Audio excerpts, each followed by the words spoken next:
اس کرم کا کروں شکر کیسے ادا، اس کرم کا کروں شکر کیسے ادا، جو کرم مجھ پہ میرے نبی نے کیا، میں سجاتا ہوں سرکار کی فعلیں، میں سجاتا ہوں سرکار کی محفلیں، رب نے ہر غم سے مجھ کو بری کر دیا، سیدی یا رسول اللہ، سیدی یا حبیب اللہ، سیدی یا رسول اللہ، سیدی یا حبیب اللہ، لمحہ لمحہ ہے مجھ پہ نبی کی عطا، دو سے تو اور مانگوں میں مولا سے کیا، دو سے تو اور مانگوں میں مولا سے کیا، کیا یہ کم ہے کہ میرے خدا نے مجھے اپنے محبوب کا، پیارے محبوب کا امتی کر دیا، سیدی یا رسول اللہ، سیدی یا حبیب اللہ۔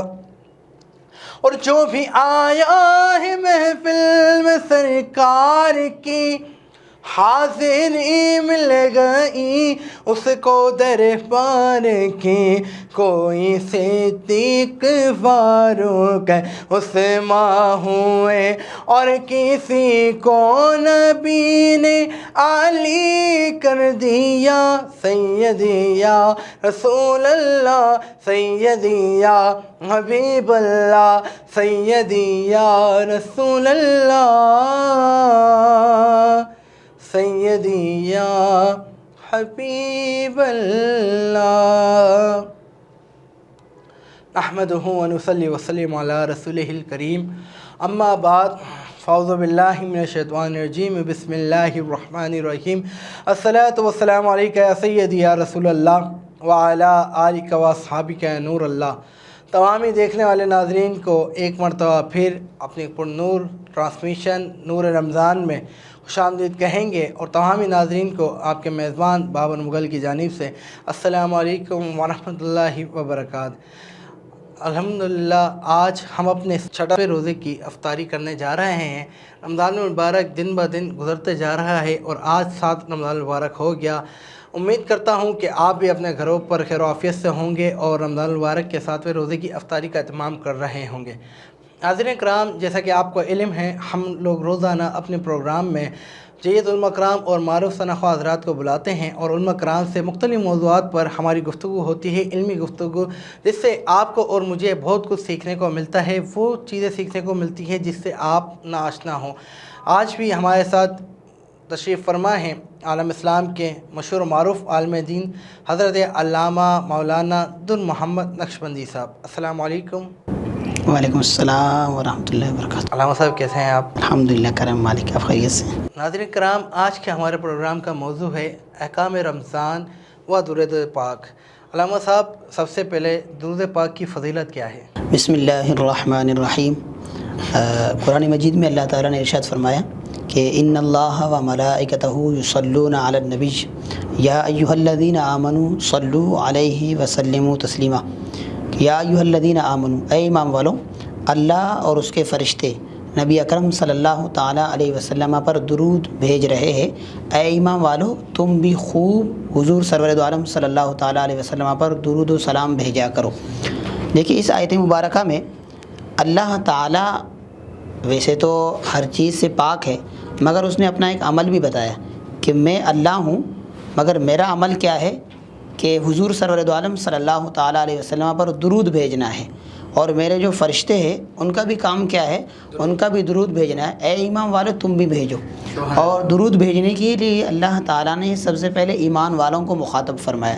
دیکھیے قرآن کا اسلوب ہے، جب ہم قرآن کو مطالعہ کرتے ہیں تو کہیں آپ نے دیکھا ہوگا فرمایا قل هو اللہ احد اللہ الصمد، تو کہیں فرمایا کہ یا ایھا الناس اعبدوا، یعنی لوگوں کو مخاطب کر کے فرمایا اے لوگو اللہ تعالیٰ کی عبادت کرو۔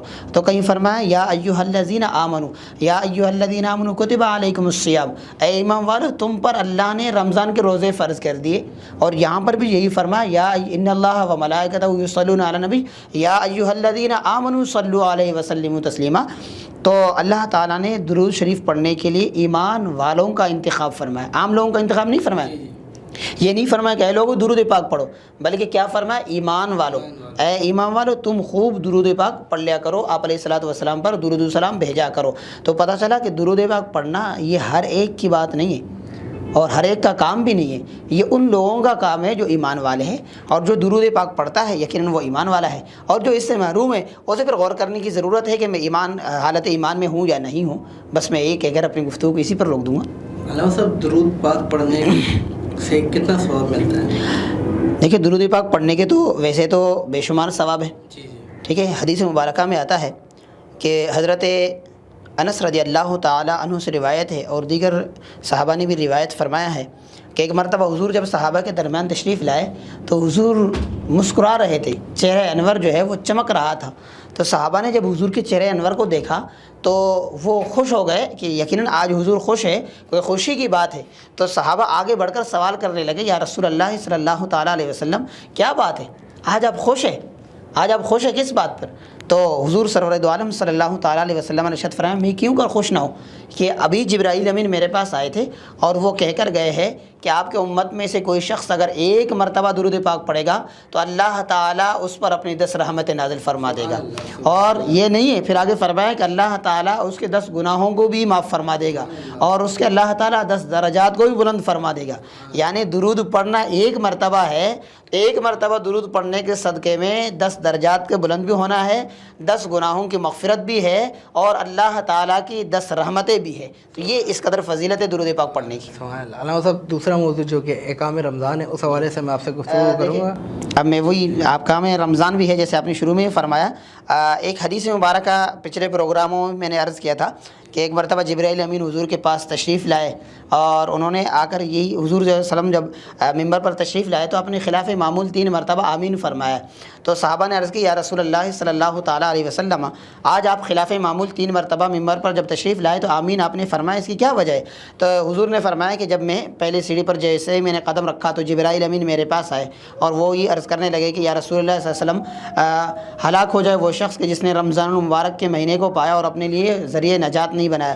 اور پھر دوسرے پر جیسے ہی میں نے قدم رکھا تو فرمایا کہ جبرائیل امین نے عرض کی یا رسول اللہ ہلاک ہو جائے وہ شخص جس نے والدین میں سے دونوں کو یا کسی ایک کو پایا اور ان دونوں سے جنت حاصل نہیں کی۔ اور تیسرے پر جیسے ہی میں نے قدم رکھا تو فرمایا کہ یا رسول اللہ ہلاک ہو جائے وہ شخص کہ جس کے سامنے آپ کا ذکر ہو اور وہ آپ پر درود پاک نہ پڑھے، تو میں نے اس پر بھی آمین کہا۔ تو یقیناً رمضان المبارک بھی ہے اور یہ حدیث بھی ہمارے سامنے ہے کہ آیا رمضان المبارک میں ہم کس طریقے سے جو ہے وہ اپنے لیے ذریعہ نجات بناتے ہیں اور کس طریقے سے ہم اپنے لیے بخشش اور مغفرت کا ذریعہ بناتے ہیں۔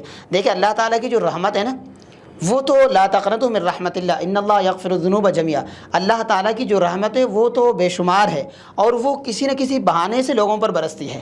تو ویسے بھی یقیناً ہر کام کو کرنے کا ڈبل ثواب ہے، جیسے کہ حدیث مبارکہ میں آتا ہے نا آپ جب عام دنوں میں ایک کام کرتے ہیں تو اس کا ثواب ایک ہے، جب رمضانوں میں آپ وہی کام کرتے تو 70 کے برابر ہے۔ جیسے نفل کے لیے فرمایا کہ آپ عام دنوں میں ایک نفل پڑھتے ہیں تو وہ ایک نفل ہے، رمضانوں میں جب آپ ایک نفل پڑھتے ہیں تو ایک فرض کے برابر ہے، اور جب رمضان میں جب آپ ایک فرض ادا کرتے ہیں تو وہ 70 فرضوں کے برابر ہے۔ اور درود شریف کی جو فضیلت میں نے آپ کے سامنے ابھی بیان کی کہ حضرت انس وغیرہ کی روایت ہے، فرمایا کہ ایک مرتبہ اللہ تعالیٰ کی رحمت ہے اور ایک مرتبہ جو بندہ درود پاک پڑھتا ہے تو 10 رحمتوں کا نزول ہے، 10 گناہوں کی مغفرت ہے اور 10 درجات کی بلندی ہے۔ اور یقیناً جب رمضان المبارک میں، اور یہ حدیث بھی ہمارے سامنے جو 3 مرتبہ جس میں حضور نے آمین فرمایا، اس حدیث کو ہم سامنے رکھتے ہوئے جب گفتگو کرتے ہیں تو عام دنوں میں درود شریف پڑھنے پر جب 10 رحمتوں کا نزول ہے، جب رمضان المبارک میں اگر ہم درود پاک پڑھیں گے تو یقیناً آپ اندازہ لگا سکتے ہیں اس کو 10 سے اسی طریقے 70 سے ضرب دیتے جائے تو کہاں تک ہے۔ تو یقیناً یہ بابرکت لمحات ہے۔ اور پھر یہ لمحات جو افطاری کے لمحات ہیں یہ تو بہت ہی بابرکت لمحات ہے۔ حدیث مبارکہ میں آتا ہے، فرمائیں کہ 3 لوگوں کی دعاؤں کو اللہ تعالیٰ رد نہیں فرماتا۔ 3 لوگ، ایک وہ شخص جو روزے دار ہو، افطار کے وقت دعا کرے، اور ایک جو ہے عادل بادشاہ ہو اور وہ عدل کرتا ہو، اور ایک وہ شخص جو مظلوم ہو۔ جب یہ تینوں مل کر یا الگ الگ جیسے کہ تینوں جب دعا کرتے ہیں تو اللہ تعالیٰ ان لوگوں کی دعا کو رد نہیں فرماتا ہے۔ اور یہ جو بابرکت لمحات ہے، افطاری کی لمحات ہے، یقیناً اس میں اگر ہم درود پاک پڑھ لیں گے تو یہ اللہ کی بارگاہ میں یقیناً قابل قبول ہے۔ اور درود پاک ویسے بھی قابل قبول ہمارے حضرت عمر فاروق رضی اللہ تعالیٰ عنہ کی روایت موجود ہے، فرمایا کہ اگر کوئی شخص دعا مانگتا ہے اور دعا میں درود پاک کو شامل نہیں کرتا تو وہ دعا آسمان اور زمین کے درمیان معلق رہتی ہے۔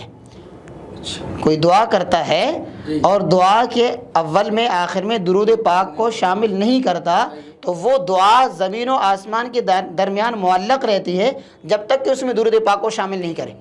تو یہ بابرکت لمحات ہیں جس میں دعائیں قبول ہونی ہے، تو ہم اپنے دعا کو درود شریف کے ساتھ مل کر کیوں اللہ کے بارگاہ میں پیش نہیں کرتے ہیں۔ ایک حدیث مبارکہ اور میں آپ کے سامنے عرض کروں۔ ایک مرتبہ جو ہے ایک شخص نے آ کر 2 رکعت نماز ادا کر لی، اور نماز ادا کرنے کے بعد جو ہے نا وہ اٹھ کر بس جلدی سے اس نے دعا کر لی اور دعا کر کے اٹھ کے چلے گئے۔ تو حضور نے فرمایا کہ یہ محروم رہا۔ پھر کچھ دیر کے بعد ایک اور ساتھی آئے اور اسی طریقے سے انہوں نے نماز ادا کر لی، نماز کے بعد اللہ تعالیٰ کے حمد و ثنا، پھر اس کے بعد درود شریف انہوں نے پڑھ لی۔ درود شریف پڑھنے کے بعد جب انہوں نے اللہ کی بارگاہ میں دعا کی تو حضور نے فرمایا اس نے اپنے مقصد کو حاصل کر لیا۔ صحابہ نے عرض کی یا رسول اللہ کیا وجہ ہے کہ پہلے والا محروم رہا اور اس نے اپنی مقصد کو حاصل کر لیا؟ تو حضور نے فرمایا کہ پہلے والے نے آ کر صرف نماز ادا کر لی، نماز کے بعد دعا کر کے چلا گیا، اس نے مجھ پر درود نہیں پڑھی، درود شریف پیش نہیں کیا، اور اللہ تعالیٰ کی حمد و ثنا اس نے نہیں کی، اور اس نے سب سے پہلے اللہ تعالیٰ کی حمد و ثنا اور پھر مجھ پر درود پاک پیش کیا، اور اس کے بعد جب دعا کی ہے تو اللہ تعالیٰ نے اس کی دعا کو قبول فرما لیا ہے۔ سبحان اللہ، سبحان اللہ۔ ناظرین کرام، یہاں پر وقت ہوا ہے ایک چھوٹے سے بریک کا، انشاءاللہ حاضر ہوتے ہیں بریک کے بعد۔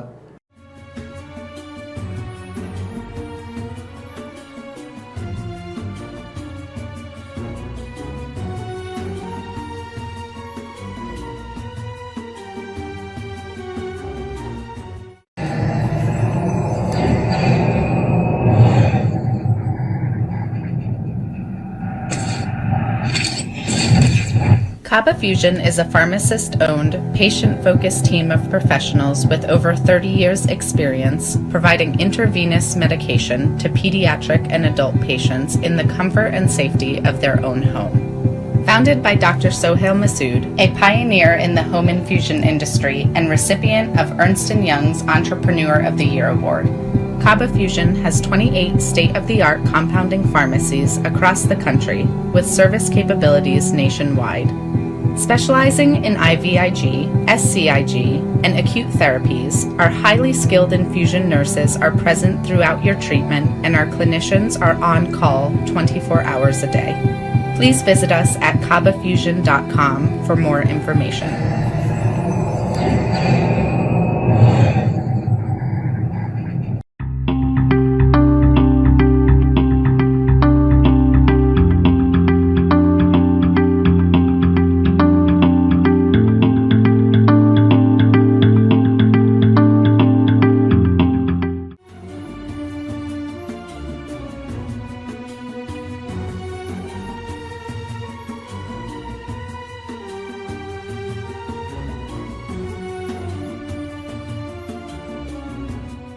آپ دیکھ رہے ہیں رمضان المبارک کی خصوصی ٹرانسمیشن نور رمضان۔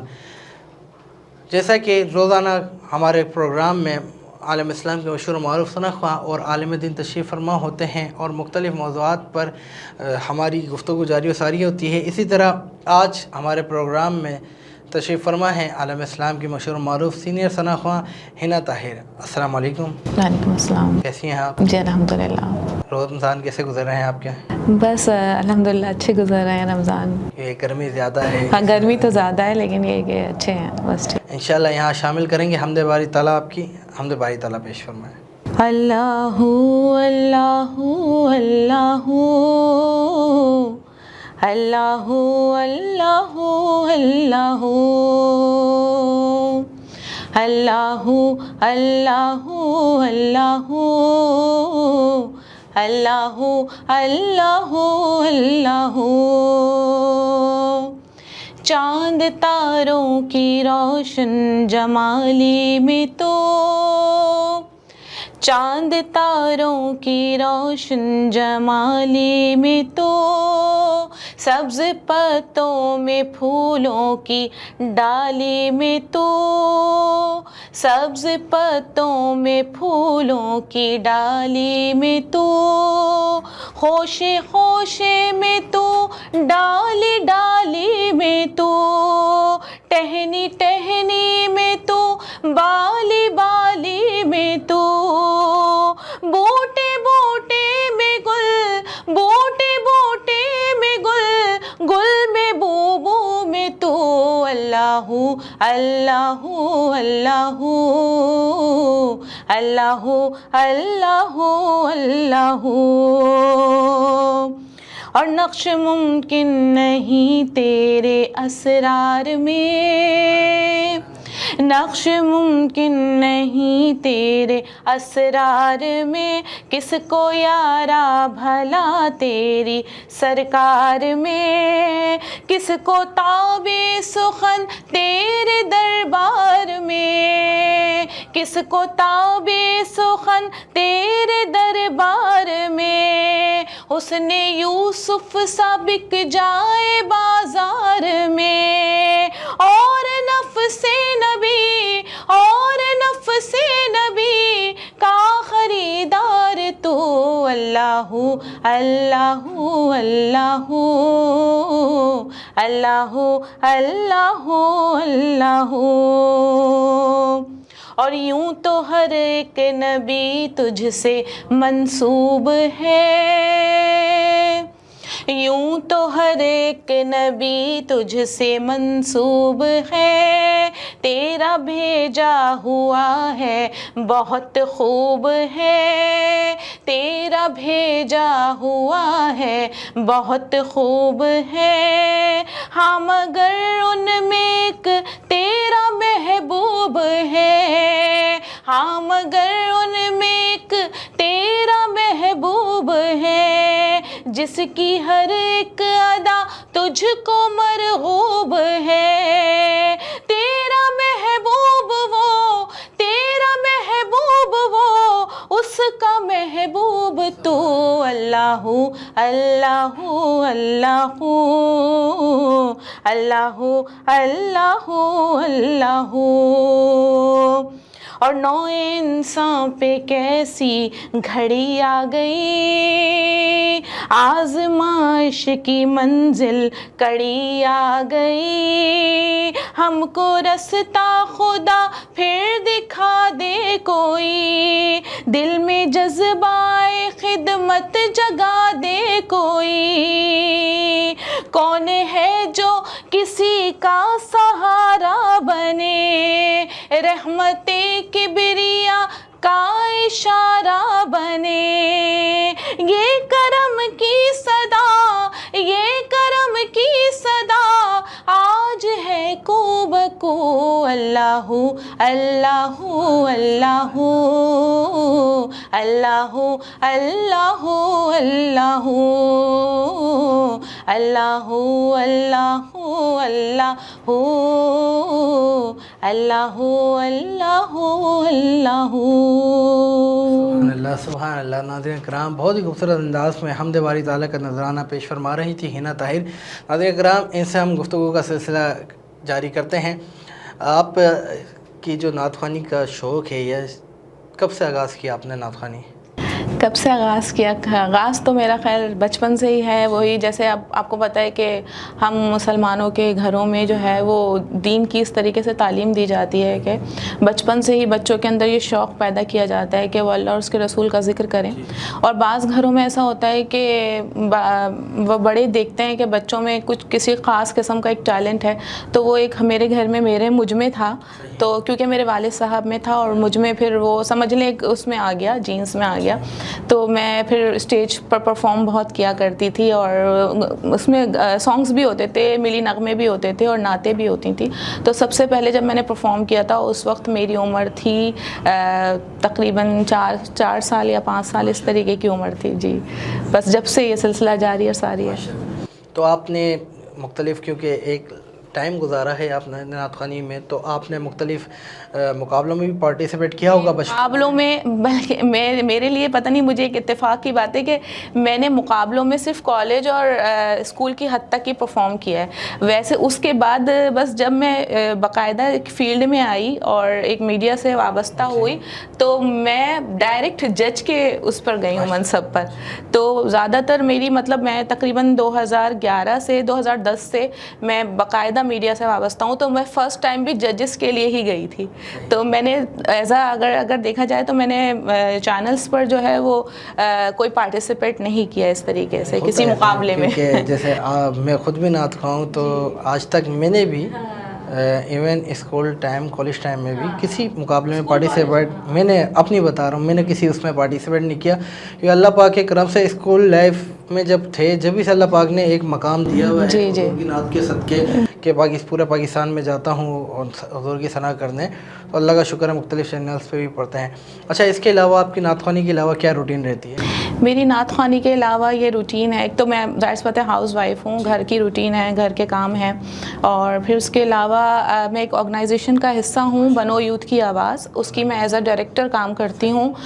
وہ بھی آرگنائزیشن اس طریقے سے ہے کہ وہ یوتھ کے لیے کام کرتی ہے، یوتھ کو پروموٹ کرنے کے لیے کام کرتی ہے. ان کے ایونٹس ہوتے ہیں مختلف قسم کے، اور اس میں ابھی مجھے جو ہے وہ 3 سے 4 ایوارڈ مل چکے ہیں.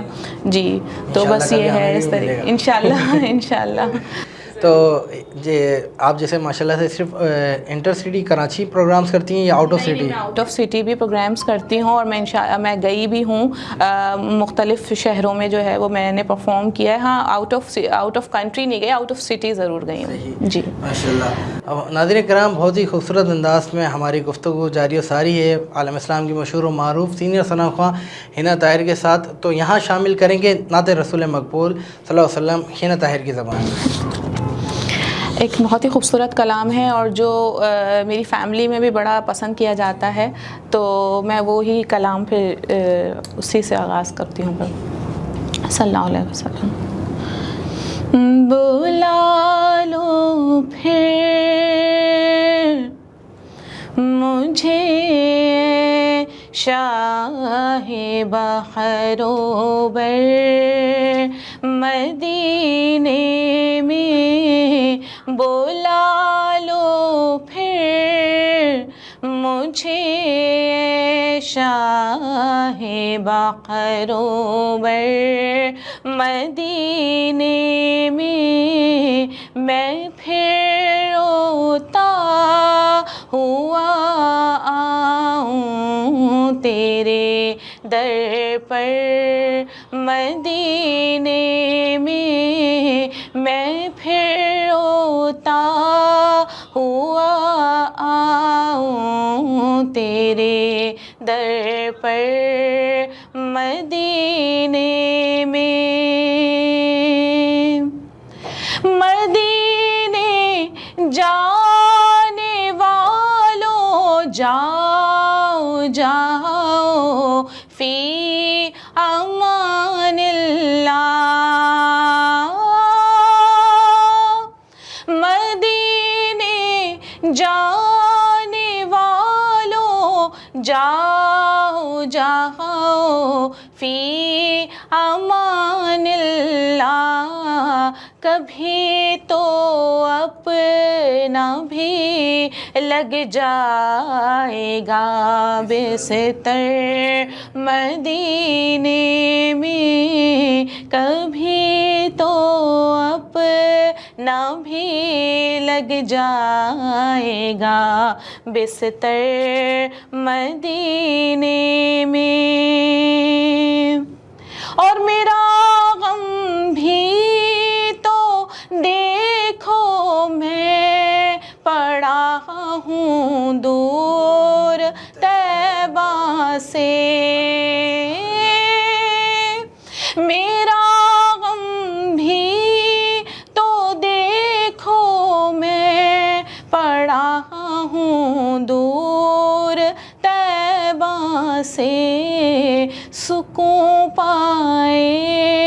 گا بس میرا دل مضطر مدینے میں سکون پائے گا بس میرا دل مضطر مدینے میں اور بلا لو ہم غریبوں کو بلا لو یا رسول اللہ بلا لو ہم غریبوں کو بلا لو یا رسول اللہ پیش بھی. سبحان اللہ سبحان اللہ سبحان اللہ. بہت ہی خوبصورت انداز میں حضور پاک کی بارگاہ میں اپنی عقیدت پیش فرما رہی تھیں حنا طاہر. ناظرین اکرام، یہاں پر وقت ہوا ہے ایک چھوٹے سے بریک کا. انشاءاللہ حاضر ہوتے ہیں بریک کے بعد.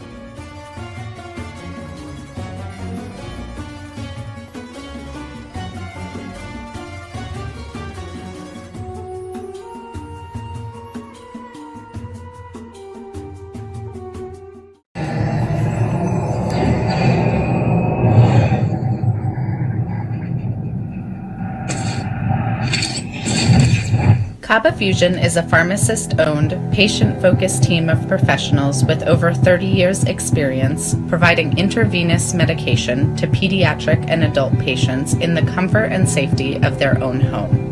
Founded by Dr. Sohail Masood, a pioneer in the home infusion industry and recipient of Ernst & Young's Entrepreneur of the Year Award, Kaba Fusion has 28 state-of-the-art compounding pharmacies across the country with service capabilities nationwide.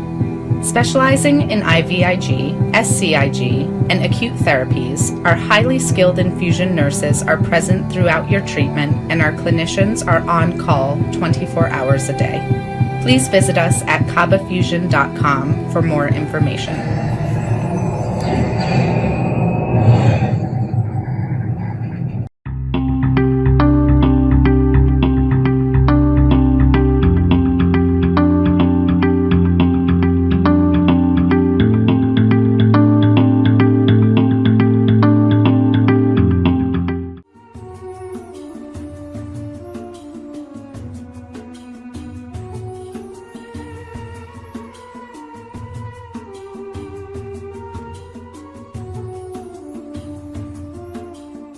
Welcome back ناظرین، ایک مرتبہ پھر آپ کو اپنی خوبصورت transmission نور رمضان میں خوش آمدید کہیں گے.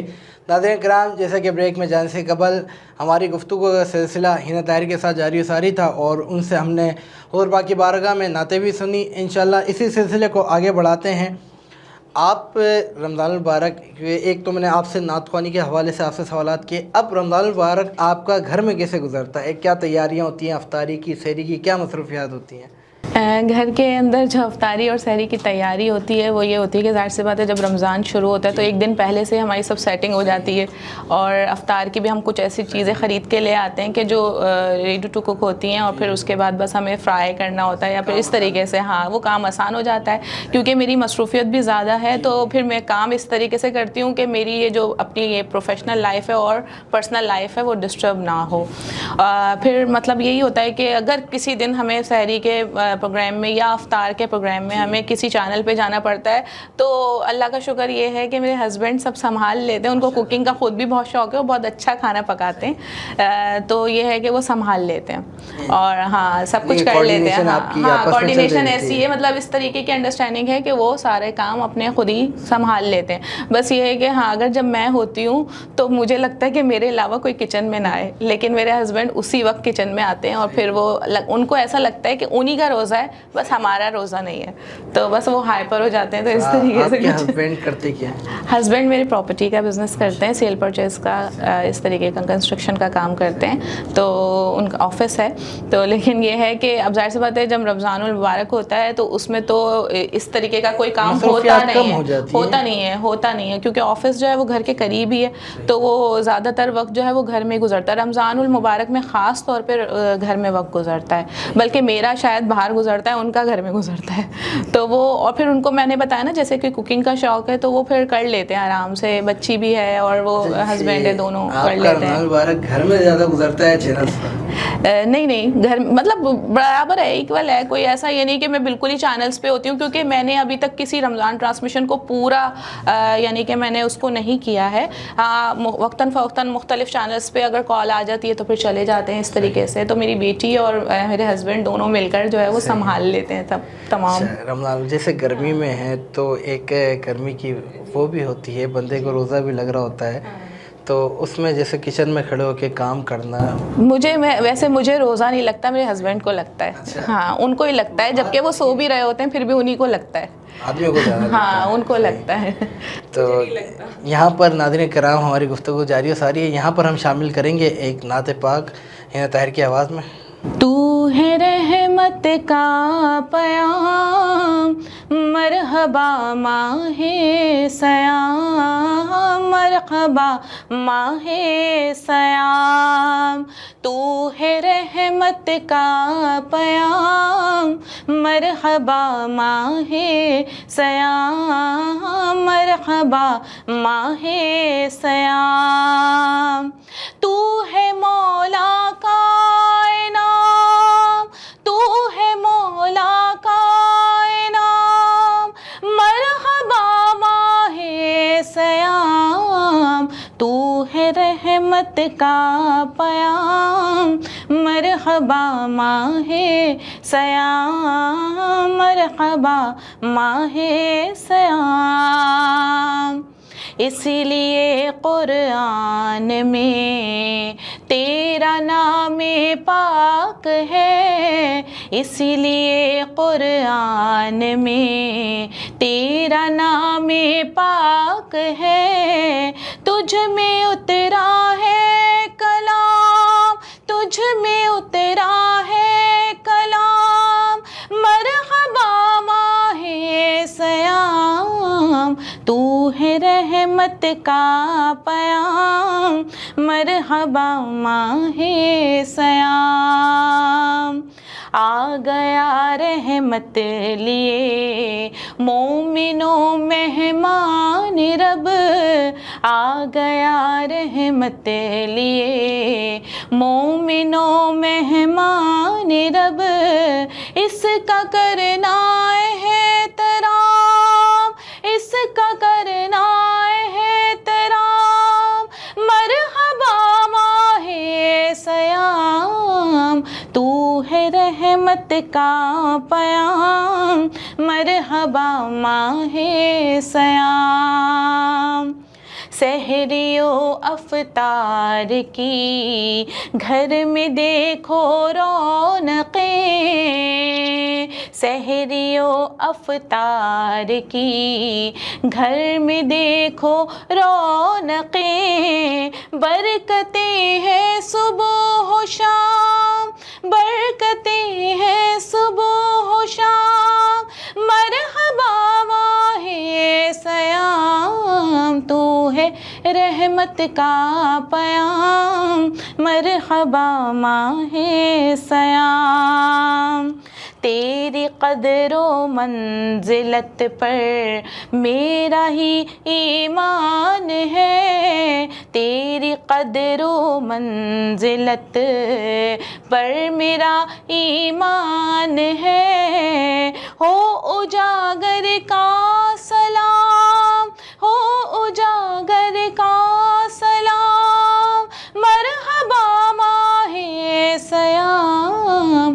تو ہے رحمت کا پیام مرحبا ماہ سیام, مرحبا ماہ سیام. سبحان اللہ سبحان اللہ. بہت ہی خوبصورت رمضان المبارک کے حوالے سے کلام پیش فرما رہی تھی ہنا طاہر. اور ناظرین کرام, جیسے کہ آج کا ہمارا موضوع ہے احکام رمضان و درود پاک, اس حوالے سے ہم گفتگو کر رہے ہیں. ہمارے ساتھ تشریف فرما ہیں حضرت علامہ مولانا در محمد نقشبندی صاحب. علامہ صاحب, کچھ لوگ بات کرتے ہیں اور عمومی یہ سوال بھی آتا ہے کہ جو ہم درود پاک پڑھتے ہیں وہ آپ صلی اللہ علیہ وسلم تک پہنچتا ہے یا نہیں؟ ہم جو درود پاک پڑھتے ہیں آیا آپ علیہ الصلوۃ والسلام اسے خود سماعت فرما لیتے ہیں یا نہیں فرماتے ہیں؟ اعلیٰ حضرت عظیم المرتبت امام محمد رضا خان فاضل بریلوی نے ایک شعر لکھا ہے، فرماتے ہیں فریاد امتی جو کرے حال زار میں، ممکن نہیں کہ خیر بشر کو خبر نہ ہو۔ امتی درود پڑھے اور حضور کو خبر نہ ہو، یہ کیسے ممکن ہے؟ ٹھیک ہے، روایتوں میں تو یہاں تک آتا ہے کہ حضور سرور دو عالم صلی اللہ تعالیٰ علیہ وسلم نے ارشاد فرمایا کہ جب تم میں سے کوئی شخص مجھ پر درود پاک پیش کرتا ہے، جہاں سے بھی پیش کرتا ہے، فرشتہ اسے لے کر میرے پاس حاضر ہوتے ہیں اور میں خود محمد صلی اللہ علیہ وسلم بنفس نفیس اس امت کو جواب بھی دے دیتا ہوں، اس امت کو جواب بھی دے دیتا ہوں۔ اور ویسی روایتوں میں آتا ہے کہ شب جمعہ اور پیر کے دن امت میں سے جو لوگ درود پاک پڑھتے ہیں، حضور نے فرمایا کہ اسے بنفس نفیس میں سن لیتا ہوں۔ 2 دنوں کا ہے، پیر والے دن اور جمعے والے دن جو لوگ مجھ پر، شب جمعہ اور جمعہ دونوں میں، کہ جو مجھ پر درود پاک پڑھتا ہے تو میں اسے بنفس نفیس سن بھی لیتا ہوں اور اسے جواب بھی دے دیتا ہوں۔ اور اس کے علاوہ جو عام دنوں میں جو لوگ مجھ پر درود پاک پڑھتے ہیں تو فرشتہ اسے لے کر میرے پاس حاضر ہوتے ہیں اور عرض کرتے ہیں یا رسول اللہ صلی اللہ تعالیٰ علیہ وسلم، آپ کے امت میں سے فلاں غلام نے آپ کے لیے تحفہ بھیجا ہے، اور پھر میں اسے لے کر اپنے اس امت کو خود جواب بھی دے دیتا ہوں۔ تو یہ ہے اس کی کہ آپ علیہ الصلوۃ والسلام یقیناً ہمارے سن لیتے ہیں، اور بالکل، اور وہ نہ سنے تو پھر اور کون سننے والا؟ فریاد امتی جو کرے حال زار میں، ممکن نہیں کہ خیر بشر کو خبر نہ ہو، وہی فریادوں کو سننے والے ہیں۔ اور ہمیں امید کہ ہم یہاں سے پکاریں، ہم وہاں سے، سبحان اللہ، مصطفیٰ کی سماعت پہ لاکھوں سلام۔ مولانا صاحب، جمعۃ المبارکہ میں کیونکہ ہر چیز کے جمعہ کا جو دن ہے فضیلت زیادہ ہوتی ہے، تو درود پاک پڑھنے کا کتنا ثواب ہے جمعہ والے دن؟ حدیث مبارکہ میں آتا ہے کہ حضور سرور دو عالم صلی اللہ تعالیٰ علیہ وسلم نے ارشاد فرمایا ان من افضل ایامکم یوم الجمعہ، کہ افضل ترین دنوں میں سے ایک دن جو ہے وہ جمعے کا دن ہے۔ کیوں؟ آگے فرمایا کہ فی خلق آدم و فی قبض، کہ یہی وہ دن ہے جس میں اللہ تعالیٰ نے حضرت آدم علیہ الصلوۃ والسلام کو تخلیق فرمایا، اور یہی دن ہے جس میں حضرت آدم علیہ الصلوۃ والسلام کی روح قبض کر لی گئی، اور یہی وہ دن ہے کہ جس میں قیامت قائم ہوگی۔ اور اسی دن کے لیے حضور نے فرمایا کہ اکثروا علیہ من الصلاۃ، کہ اس دن یعنی جمعے والے دن تم مجھ پر کثرت سے درود پاک پڑھا کرو۔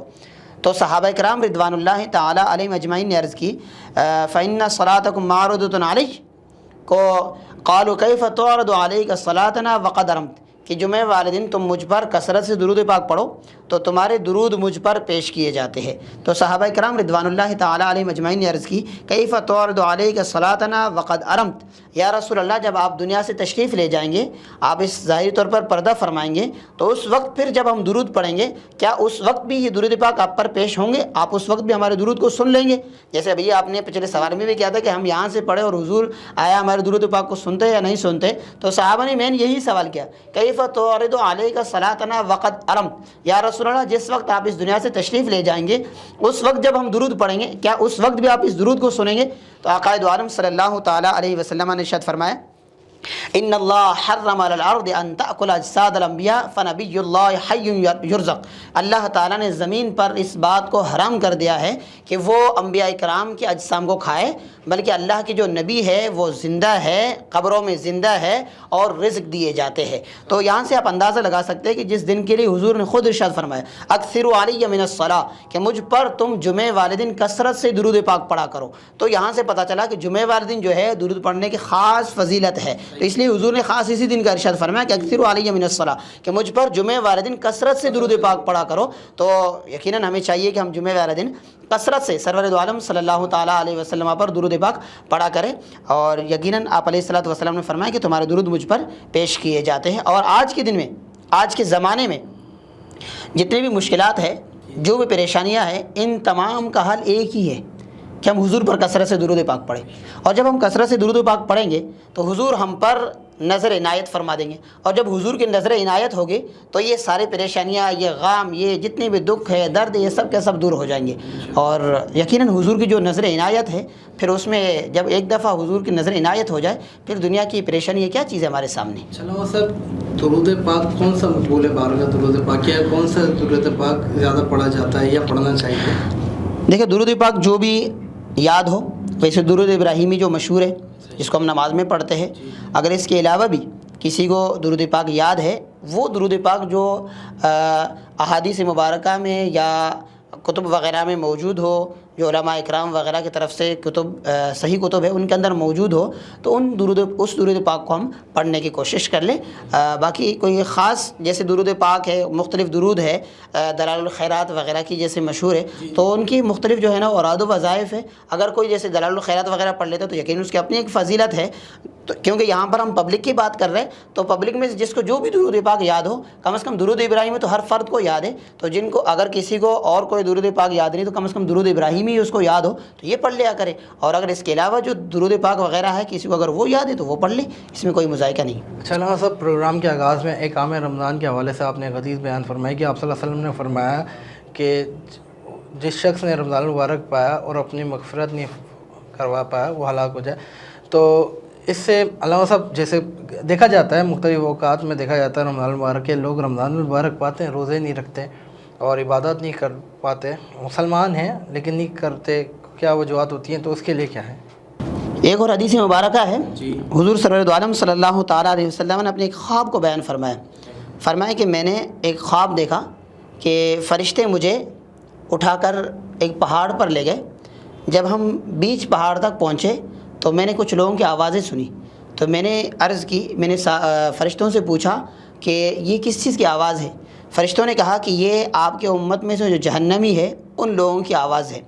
اور پھر جیسے ہی ہم کچھ اور آگے چلے تو میں نے کچھ لوگوں کو دیکھا کہ جن کے جو منہ ہے وہ ایسے چیرے ہوئے تھے اور وہ الٹے لٹکے ہوئے تھے۔ میں نے ان لوگوں کو جب دیکھا تو میں نے پوچھا کہ یہ کون لوگ ہیں؟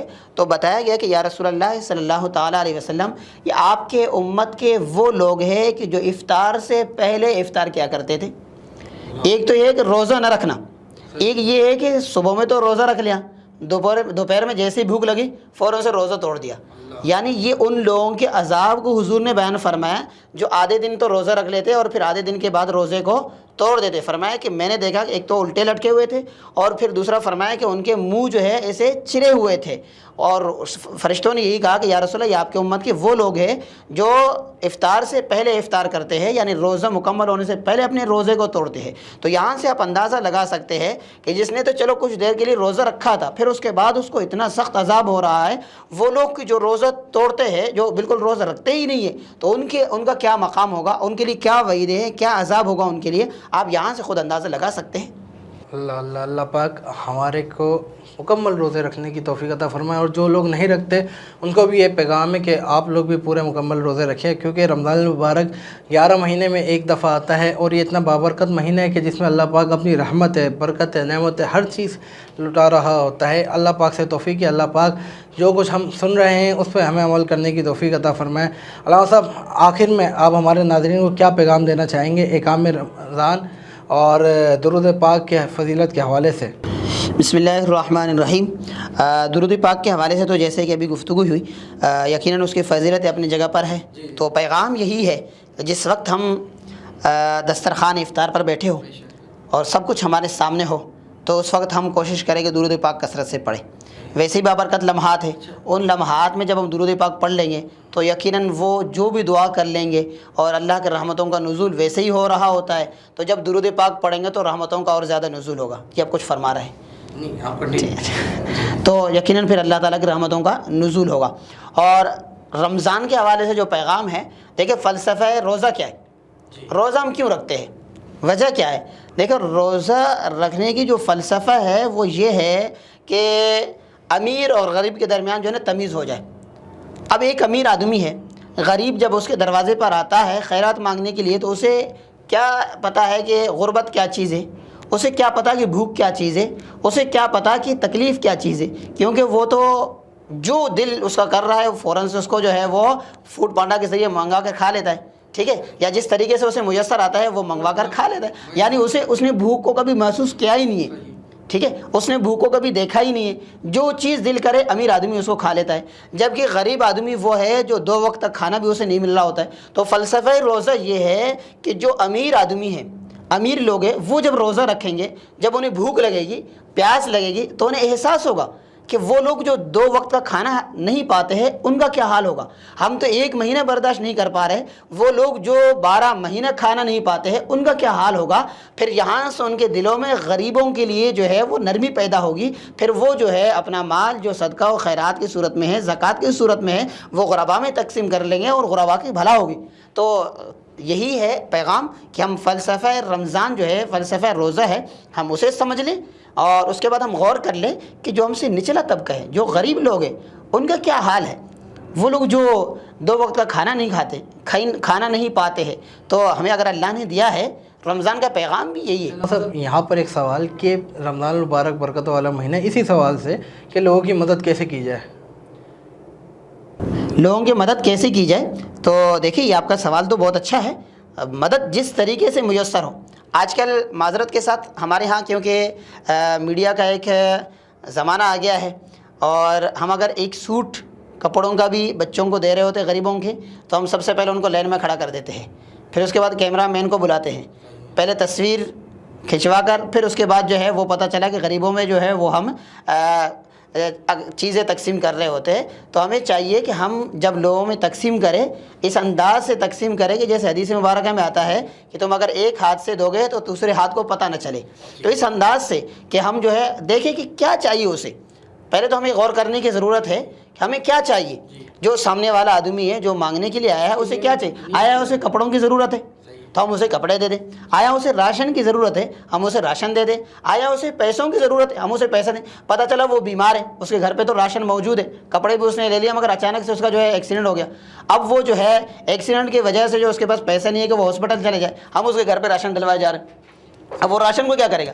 اس کے گھر پہ پہلے سے جو ہے نا 50 سوٹ موجود ہے, ہم اس کو مزید سوٹ دیے جا رہے ہیں, کیونکہ ہمیں جو پیچھے سے سوٹ مل رہا ہے ہم اسے سوٹ دیتے جا رہے ہیں کہ چلو سوٹ تم رکھ دیجیے. اب مجھے بتایا کہ وہ بندہ جس کو پیسوں کی ضرورت ہے, ہاسپٹل جانا ہے, گھر پہ بیمار آدمی پڑا ہے, وہ کپڑوں کو کیا کرے گا. تو اس لیے جب بھی ہم دینے سے پہلے ہمیں غور کرنے کی ضرورت ہے کہ ہم کیا دے رہے اور کہاں دے رہے, کس انداز سے دے رہے. جب بھی دے اخلاص سے دے. حدیث مبارکہ میں آتا ہے قیامت کے روز 3 لوگوں کو اللہ کے بارگاہ میں بلایا جائے گا.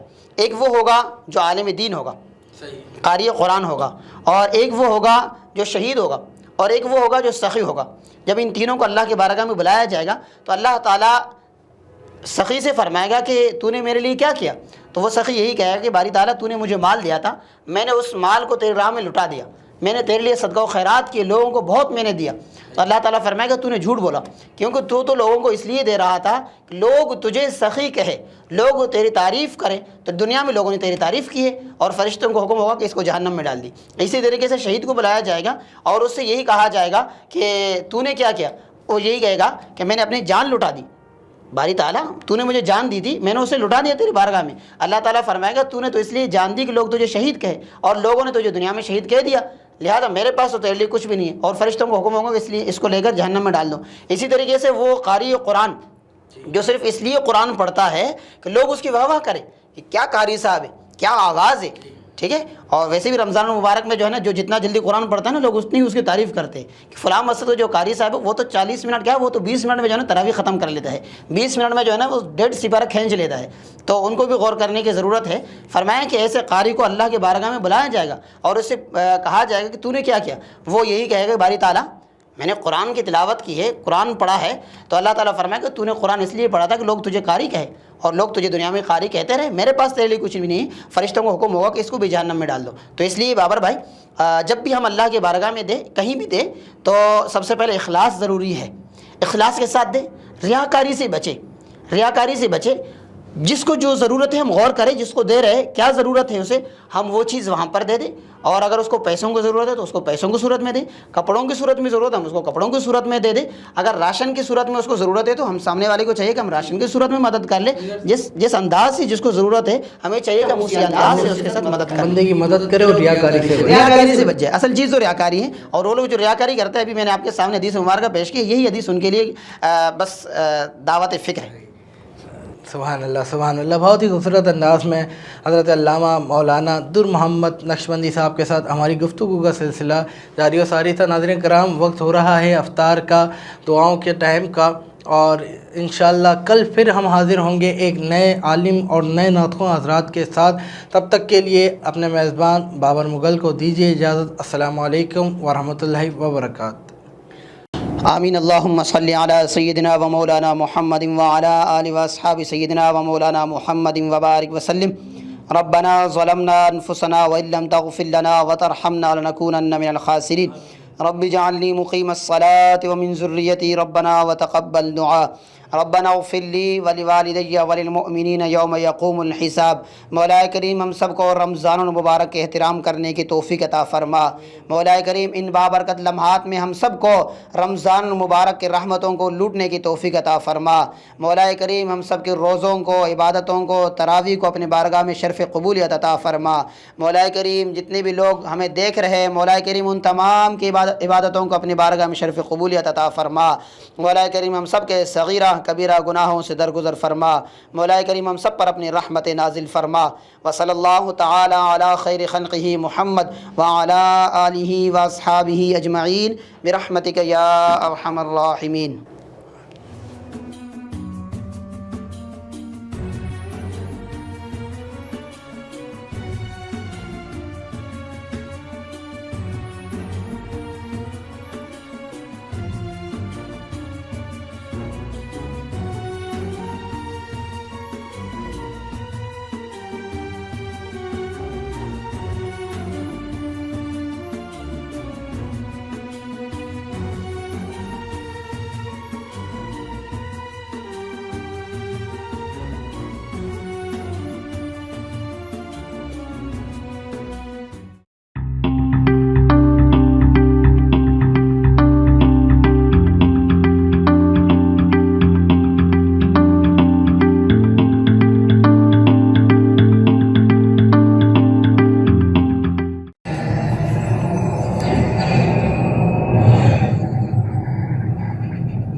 Kaba Fusion is a pharmacist-owned, patient-focused team of professionals with over 30 years' experience providing intravenous medication to pediatric and adult patients in the comfort and safety of their own home. Founded by Dr. Sohail Masood, a pioneer in the home infusion industry and recipient of Ernst & Young's Entrepreneur of the Year Award, Kaba Fusion has 28 state-of-the-art compounding pharmacies across the country with service capabilities nationwide.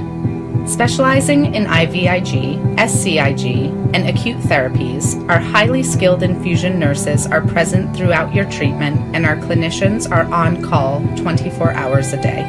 Please visit us at kabafusion.com for more information.